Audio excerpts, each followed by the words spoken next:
Welcome, my name is Steve with St. John's. Here's Tony, our driver today. We're both on the community engagement team. We want to give you an opportunity, an inside look on what's going on in St. John's. We have Taylor and Vickie with us today. We'll talk to them in a bit, but we are going to Sam's Club and to Walmart to buy some food and supplies for a lunch program that we created in December. And Taylor and Vickie are two leaders of said lunch program. If you guys want to introduce yourself and kind of talk about your background into cooking and maybe if you've been a waitress or a waiter before. Okay, I'm Vickie.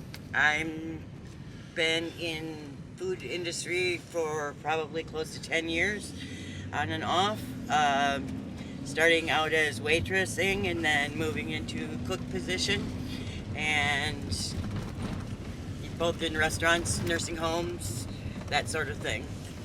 I'm Taylor. I've started out in restaurants. I've been doing it for about 10 years on and off. Started out bussing tables and doing dishes, and then moved up to cook positions in restaurants and other institutions. You guys want to give some insight kind of how this lunch program started. I believe Rob on staff kind of maybe stepped up and talked about that. Kind of why did you guys take over in the lunch program, essentially to feed other guests, being one yourself, and why the importance of that? Felt to give back to everybody else that was helping us as well, and we felt the need that other people needed to be fed and more than just fast food type food. And we enjoy cooking. Yeah.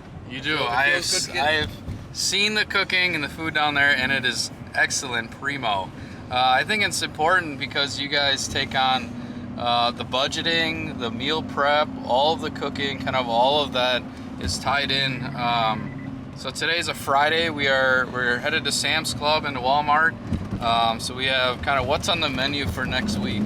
We have beef stew, loaded baked potato soup. We're doing a chicken and rice casserole, enchiladas, and shepherd's pie. All right. Do you have any requests that come in? We haven't yet, but we'd be open to it. All right. If you can, kind of to fill our viewers in, maybe what were the steps or what transpired that you ended up at St. John's, and maybe how we've helped you along the way. Well, basically we had gone to go to a Thanksgiving dinner meal because we were homeless, living in my van, and went to go to a Thanksgiving dinner meal, and it was already had transpired the day before.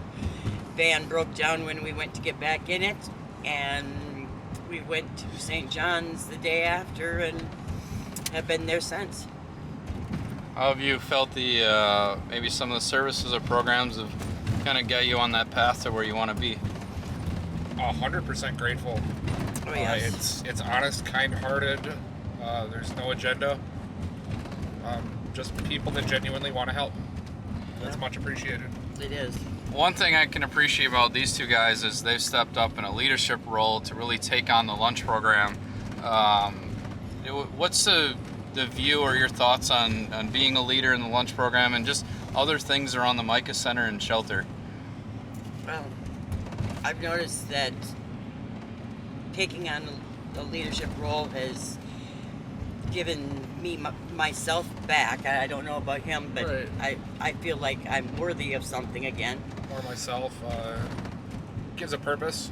I know I'm doing something that's helping other people. There's a lot of people in Micah and St. John's that kind of stay in the back. So when leadership is necessary, a lot of people won't step up. Mm-hmm. So I kind of felt that it needed to be done, and I was glad to do it. I think it's important to note too for those watching, and sometimes you wonder the funds that come in or the food that's donated, what happens with it. And I think this is a good example with Vickie and Taylor. They've taken over this lunch program, essentially guest feeding guests, the budgeting, the meal prep, all of it is going into this. And this is a daily thing, a Monday through Friday. Yep. When you look at next week and we've kind of talked about this, Vickie, you and I, in a little bit, and you joked always, give me 5 or 6 ingredients and I'll make it happen. And it's kind of funny sometimes when we talk about it like that, but Is It's it true, is it though. really that simple to essentially cook for, let's say, 40 or so people every day? Essentially, With the right with the- background. yeah, Um, we can pull together pretty much something of some sort with just little ingredients. I try to keep most of everything other than the spices or whatever under, somewhere between 5 and 6 ingredients tops.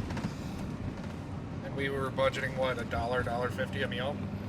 Yeah, last time we went shopping to Sam's Club and we used I think $154 and we counted roughly about 160 individuals on MedFed, so about $1 a meal per person.